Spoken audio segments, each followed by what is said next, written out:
moving. It was probably moving anyway. Oh, I'm gonna take this off.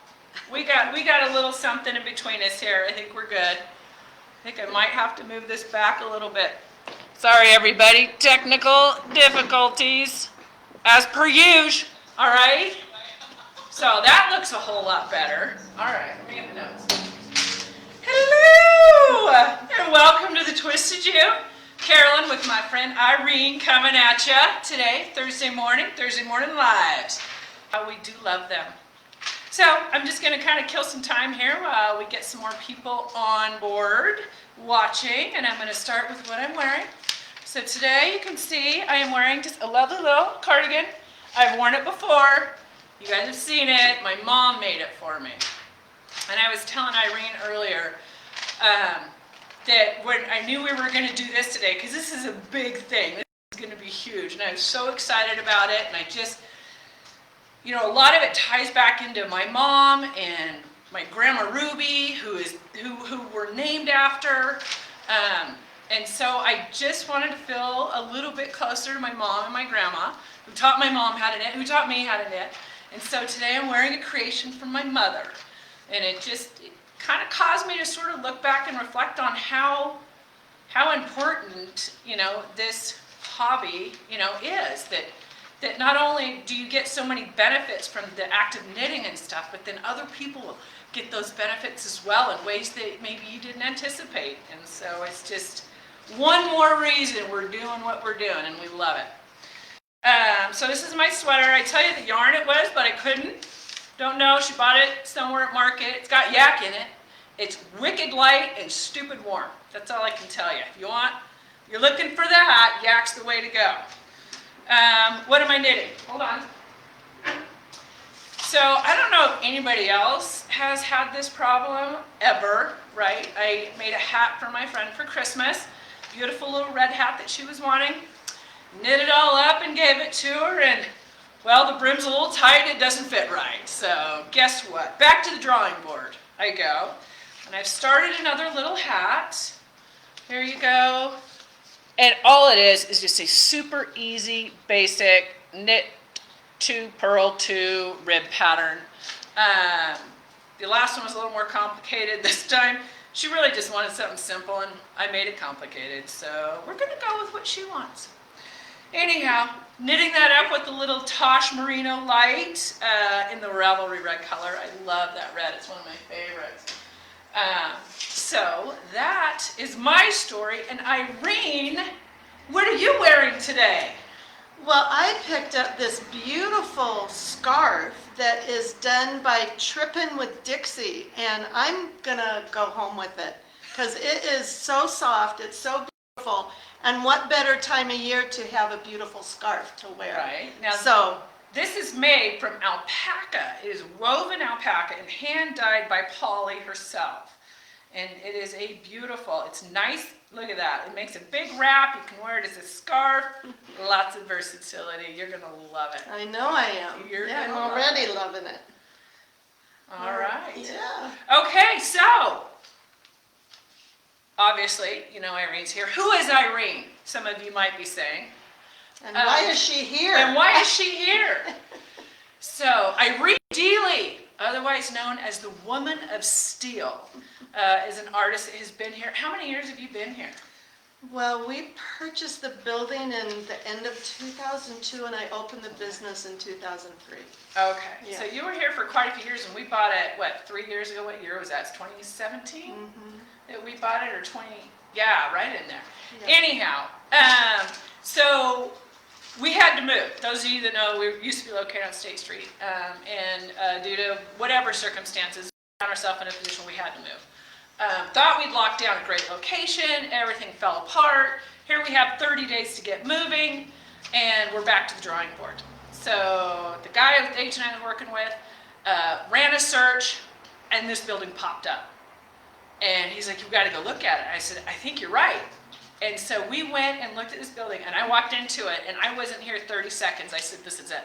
So we have to have this building." You know, and the more I walked through it, the more it was just, we had to have it. I mean, I could feel just this strong woman creative vibe in here, and I'm like, man, this is home. This is where we have to go. And so we made an offer. I wrote a nice little letter to Irene explaining all of this, maybe a little manipulative, but it was sure, you know, it was all from the heart. Which I think she remarked on it, that she really liked that was helpful. It worked.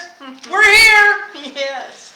So we wrote up the deal, and in the purchase and sale agreement, I included that I wanted an original piece of artwork from Irene, and I wanted her interpretation of Ruby Ewe. And so many years later, and she's going to explain why, we're here to unveil this amazing creation.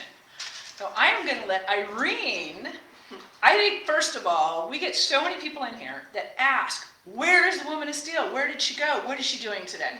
So maybe you could answer that question. When you left here, where'd you go? Yeah. Well, when I left here, my husband and I moved out to Eagle. We were in the midst of a lot of opening new chapters in our lives. The reason I had to sell this business is because I developed an allergy to steel, so I could no longer weld. And so this was a real, I mean, this is how life is, right? It deals you curveballs. And so I had to, for the last 3 years, I've been involved in moving in new directions. So right now, I am currently totally focused on bronze sculptures, large ones for public. So I'm working on 3, one for two for the state, and then one for a private organization that will be unveiled in the Capitol this summer. I can't really tell you the names right now because that will happen when there's press releases. So they're big projects to commemorate a famous Idaho people. Yeah. Very cool. Yeah. 2 of them will honor women and then another man. Very nice. Yeah. So that's what awesome. I've been doing, and then doing little art classes. For children and adults. The adult one I haven't really advertised much or pressed into. My heart's been with kids, so I've been doing that as well. Yeah, you were just talking about that. Why don't you tell everybody else about it? Yeah. So this little art class for kids 10 to 14, that's kind of the age that I really identify with. They're blossoming into adulthood. So I wanted to and it's called Discovering Inspiration. And the idea is to expose children to their own unique expression of creativity, to get them off the computer and other places of inspiration and out into nature, to gather up things that they're attracted to on walks out on the foothills or wherever, take them back to the studio, get out magnifying glasses, and look at the beautiful designs that are inherent in all of these pieces, and then let that be the place that motivates them into their own expression of something that's in themselves. So that's that class. I love it. I want to take that class. Yeah, I got to design one for adults. Yeah, well. You got, or a kid inside, yeah, because it's very much, I like the kid inside part. Let's just go back to the basics. Okay. Yeah, I like it. Usually when I interview artists, typically we're talking to dyers and stuff. I always ask them, what is it that inspires you today? And I should have asked you this and prepped you for this before, but it just popped in my head. I've had that question a lot, actually, throughout my creative career. I always go back to a very deep place of who am I and why am I here? And a connection at a deep spiritual level. There's got to be some truth that is being revealed and that wants to be expressed visually. And so that's where I go. And that's where I take these kids in my class. I take them to the places that I have gone in the creation of this place, in the creation of what is going to be unveiled here. I go to the very basic level of design that is seen in all of what we see in our material world that is actually speaking to a deeper truth that is just begging for us as human beings to express. God, that's beautiful. That is a lifetime. That's a lifetime of searching and coming to that conclusion. Yeah. Can't wait. I'm looking forward to talking to you in 10 years and asking the exact same question. Yeah. And hearing if this has evolved, have you found the truth? You're deeper to the truth? Yeah. God, What that's is the name fascinating. of the kids' classes? Discovering inspiration. Is there a place that people could go to sign up for to learn more It's- about it? They'll have to call me, or I can give you an email address. Because I've completely disconnected myself from a lot of social media stuff. Because I want desperately to connect one-on-one with people in a real way. That's beautiful. Yeah. Yeah, I think I feel like, because I'm still on social media, but Well, it is becoming more and more of a struggle. Mhm. I'll sit down on Facebook these days and I find I am just, the energy is not good anymore. I don't feel good while I'm doing it. And Yeah. I think a lot of people are going to be stepping away from that. And so Yeah. we have to find new ways to communicate. Yeah. Because it's been so quick and easy just Yeah. to get on Facebook and like something or drop a comment or something like that. Right. And so it's addresses and note cards Yeah. and a stamp. I've actually, this year, and I'm going to get more into this at the end of the month when I sit down with a little fireside, that's what they're calling it, where I talk about kind of my inspiration or my intent for this year. And I have picked 3 words this year to kind of help guide me. And one of my big words is gratitude. And so I've set a goal for myself to send out 365 thank you cards through the mail. So I can be grateful every day. I may miss a day or 2 and then have to write 3 or 4. You'll probably be getting one. Okay. So I'll need your address before you leave. But yeah, to kind of go back to those. Yeah. And I started sending them out, and then I'm getting phone calls from people, and they're like, "Oh my God, that was so Such a personal- nice. That made me feel so good." To feel the appreciation, Yes. and to feel the love that somebody else has for you. It's a beautiful thing, and we're missing that a lot. Yes. So, I like the way you think. I like the way you think. All right. The only other question I usually ask, or the third question I usually ask the artists, are where do you see yourself in 5 years? In your art and where you're heading? What direction are you going? Yes. Well, I mean, I'll be 80 years old in 10 years. Are you kidding me? Sorry. You look great. So, not that I want a number to define me, but there is reality in that. So I see myself in this season of my life more engaged in sitting in a rocking chair with a cigar and sharing my heart and knowledge with people who want to hear. God, 80, you've got a significant amount of knowledge. And I can teach techniques, and there's something about materials. I like material manipulation, so whether I don't see myself doing bronze at that stage, Okay. just because of the level of physical yeah. commitment that it takes. And who knows, maybe I'll move into fiber arts. Fingers crossed. We're here. We'll take it. Yeah.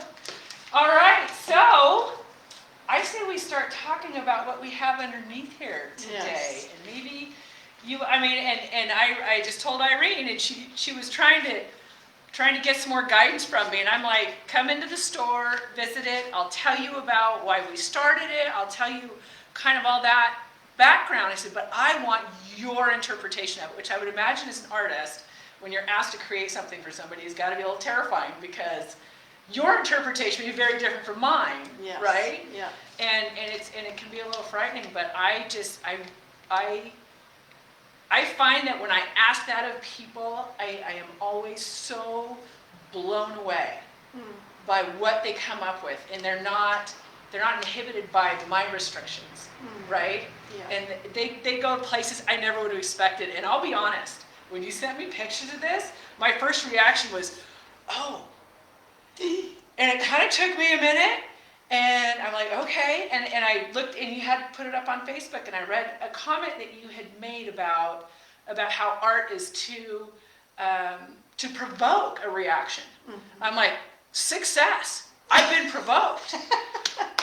But I sat there with it, and the more I looked at it, the more I fell in love with her and saw the beauty that was there in her. And so that was my reaction. Yeah. And I can't thank you enough for that. Yes. So I want to hear your story and what you have to say about creating this. Okay, well, before I unveil it, so you've got to brace yourself because it can be a little bit shocking. The reason it has taken so long for me to get to this completion is because I had to allow a sheep carcass to deteriorate down to the bone out in the foothills. I had her in a cage so that critters wouldn't drag it away, and it took a couple years for all of For nature to take its course. Yes, yeah. And so there's some things around that teaches us about patience. I don't want to start going down that road, but anyway, so there is a sheep carcass that was the major inspiration behind this. I wanted it to be real and authentic. I wanted all the materials. Originally for this piece, I had hoped to do it with welded still found parts because of Twisted Ewe and the funk rock Steampunk. That's what it is. Inspiration. But life took its own course, and I was not able, health-wise, to follow that. So what does an artist do but to adapt and then there's something about death, two things, and expectations and dreams even. Walking through death requires a lot of courage and humiliation and hope that sometimes you don't have. And so I wanted to communicate that as well. So I'm going to just start unveiling and talking about are we ready? If you're ready, it's your moment. So this is called Twisted Ewe. Oh. Okay, you drop it and I'll bring it behind me. Okay, there we go. So as you can see, the skull part. Oh, so I'm gonna bring the camera over. So you guys hold on. It's gonna get a little wonky for a minute, but I want you to get a good picture of her. So this obviously is a skull. The leg bones and the hooves are all from the carcass. They've been gold leafed and then with brass wire have been rejoined together. So that's the part that I began to work with. The framework that the wool is on is also steel. It's a galvanized, actually, chicken fencing. Wire. Yeah, chicken wire.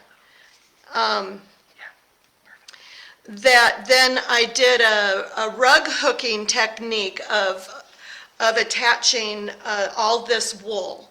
So a good part of the wool is uncarded raw. And this we want to thank Teresa Caruso for. She's the one that supplied the natural fiber there and the beautiful locks. And then the rest of it, I'm not a fiber artist yet, so I'm not sure the name of this, but it's a real bulky wool to make her very fat and fluffy. Fat and fluffy. Yeah. I love it. Yeah.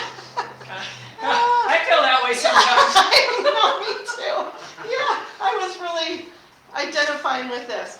But she's very touchable. I always like to create pieces that invite people to come in and interact with her. So I gave her a crown. She has a very hefty necklace. This is a cast bronze leaf from the Boise River. It's a cottonwood leaf. And then attach just some hardware to her crown. So there's brass and steel and galvanized chains and cast bronze, chicken wire. So the part of the idea with the chicken wire armature is just sort of tips its hat to what we as women, we're not made out of chicken wire, but we are made out of a firm, unbendable. I mean, this thing, I've got a few scars from creating her armature, but the inner strength of women and the outer soft nurturing part that we have. So as I worked on this piece, I thought a lot about the things that were going through my mind. And so I wanted to share with Carolyn what I wrote about this piece. And I'll just read it. So it's entitled, "Oh Twisted Ewe." Oh, you twisted ewe. Gold leaf bones and gilded crown, unwashed wool and tarnish found. Who called you forth? What's your refrain? Your golden lips are still and mute, while shimmering hooves neither clack or scoot. What is your story? Can it be told? With pride cloaked accessories in brass, your twisted diadem does cast. A queen of some unusual type, whose wool provides unique delight. Do not fear her vacuous gaze.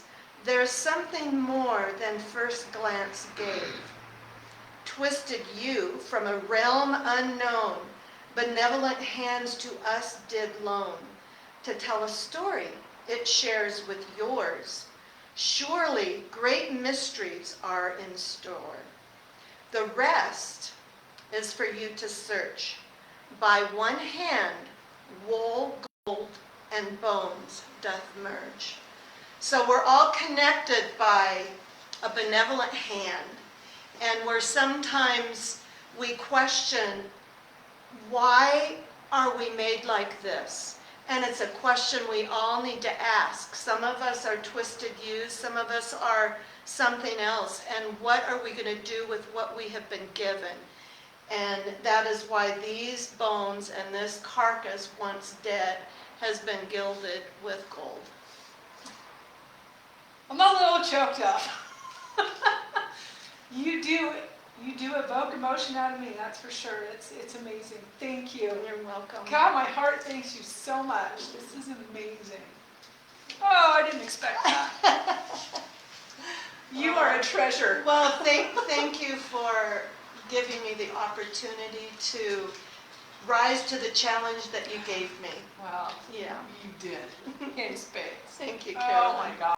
Yeah. Thank you so much for coming and sharing this with us. Yes. You're very And welcome. come in and meet Ruby. She will be here. She's ours. I was curious about this. At first, when I first saw it, I thought maybe it was a purse, but it's a necklace, I guess. And was there anything else behind that? Well, she needed accessories. Women love accessories. That is So, because she's such an organic piece, and this leaf was one salvaged leaf from a piece that I made for the watershed, the pipe tree at the watershed. And I'd been hanging on to it and thought, oh, I want to put this on. This is the time for me to let go of this last bronze leaf. And it was taken from trees along this river where your business is. Oh. So it was appropriate. And it's almost like a little bit of a loin covering. Oh, I see. Chastity belt. all the products. Oh, that's amazing. Yes. Oh, God, Irene, thank you. I don't even know what else to say. You're welcome. She's amazing. She's amazing. Come in and check her out. Okay, real quick, I'm just going to run through some upcoming things for everybody. Do we have any questions? They've Chat just with- been in awe. In It's- awe. Everybody's just. Oh. Okay, does thinks it's anybody amazing. have any questions for Irene or anything that they'd like to say that we can repeat or, now is your opportunity. Oh, and by the way, we have a 3D tour of our space, of the store, and Irene graciously came in and created a couple of videos for us that talks a little bit about some of the art that she created that's all through this place. So you might go, Chadwick needs to drop a link of that in, and you can go check that out too and see Irene talk about the friendly bush. That's one of my favorites. So you gotta go check it out. Okay, all right, real quick. February is right around the corner, which is now dubbed February for Twisted Ewe purposes, right? The February challenge is coming. Every day you're going to be prompted to share something about your art and your creations, whether it's a throwback cardigan where you put up a picture of something, a cardigan you'd knit, or I can't even think of another one off the top of my head, but there's a prompt every day. It's through Instagram, but we'll be putting stuff up on Facebook and our Instagram with those prompts. We're going to be engaging. We want you to engage. It's just a great opportunity for us to just be inspired by one another, and it really gets people going. So please be watching for that and participate. Question. Oh, we have a Somebody- question. Yes. Stacy would like to know, how did Irene get started in metalwork? Irene, how did you get started in metalwork? Well, late in life, I was about 45 years old. I went back to school to get my sculpture degree, our art degree with an emphasis in sculpture. And the first quarter that I was exposed to the sculpture class, we did welding. And I never looked back. The material just reached deep into my soul, mainly because it was one thing that I couldn't break. In fact, I often said I couldn't break steel. Steel broke me. Oh, steel, or did steel give you an opportunity to branch out and experience something new? Well, yes, and that's in the breaking. Yeah. So in brokenness, there's beauty. Oh, God. Yeah. Write this stuff down. God, wisdom from Irene. Okay, so keep the questions coming. I'm going to just real quick tell you about some trunk shows. We got Dilot Studios. It's next week. First weekend in February, we have Les Belles Langus. I'm pretty sure I mutilated that name, but I sure tried. I think we have, do we have some stuff on Facebook, some links or something? I've linked all the upcoming events. All right, they're dropping in there. And we have Chicken Coop coming. Did you say that was? Yeah, Chicken Coop's coming, as well as Fairy Tale Knits. So we got a lot of trunk shows next month to look forward to. And last thing I'm going to talk about is we have an opportunity to partner up with a winery, a vineyard called Carey Hill, and it's out between Marshall and Homedale. And I got to go out there. A friend of mine took me out there and introduced me to the owner, and she thought that I would be interested in it because Carey Hill actually is a breed of sheep. And she's got a beautiful little flock of Carey Hill sheep out there. And it was so much fun. We got to kind of go out and walk around, and they're super adorable, little black noses and black ears and black eyes.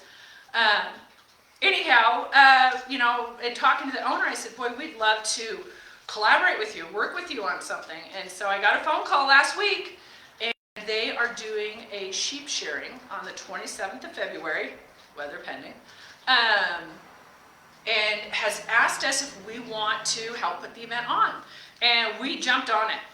We had a big meeting yesterday where we sat down and really started brainstorming some different things that we can do out there and what that looks like. So still ironing it out, but details are coming soon. The next week or two, you'll start seeing things pop up. But February 27th, Saturday, you can put it on your calendar. We're going to get started about 9 a.m. and it'll run, through the afternoon. And we should have food, music, yarn, demonstrations, spinners. Here's, we got to get it all put together still. So, but that's where we're headed. So keep an eye out for that. We're calling it the Sip and Shear, where wine meets wool. And so it is going to be a really fun event. And I'm excited about it, so excited about it. I was talking to the team yesterday. I said, we need more of these events that are about the experience, that is just, you get to go, you get some enrichment, you maybe get to learn something, and it's just a real enjoyable experience that you get to carry with you, forever. So be looking out for that. We're working on some good ones for this summer. And I think that's it for my updates. Irene, you want to come in? We've got a little giveaway we're going to do now, unless there's any other questions. All right, last chance. If you got a question, throw it out there. So this, a few of you have seen, most of you have seen. We have a question. Will you be having a class on spinning your own yarn? Do you have your own yarn? No, I do not. But I will take donations if you spin yours. We're going to work her in towards it. We're going to work her into the fiber art. She's already got a taste. She got a taste and she loves it. I love how it makes your hands feel the lanolin. Wow. Oh, yeah. Yeah, especially in this stuff. Yes. Oh, yeah. That is and good. the smell. Yes. Oh, hopefully Teresa, we'll have to get with Teresa because she could probably tell us exactly which of her sheep that fiber came off of, so we can know that that's incorporated in there. So, we're celebrating artists and local artists today. So our giveaway today is a little Idaho that's created by Paul, who is the dad to Miss Callie. One of, as you know, Miss Callie works here and has for a few years, and her dad started making these creations with wood. And so we are giving away today one of his creations. So we're going to have Irene reach in there and grab a name out. Socially distanced. Socially distanced. Who do we Drum have? roll. Brrrr. Heather Pedersen. Heather Pedersen, yay! Congratulations. Yeah. Well, we're reaching out to you to see how we can get this to you. And that's our show, unless somebody else has got any other questions or comments they want to make. Irene, thank you so much. You're welcome. It was delightful. And, Yeah. just sharing your soul. Thank you. welcome. You are amazing. Mm. I am so honored to call you a friend. Oh, Carolyn, it's been a pleasure, and I look forward to many years of a deepening friendship. Good. I look forward to that class. Yes. All right. All right, everybody. Take care. Stay twisted. We'll see you soon. And there's the button right there. Bye-bye. I am a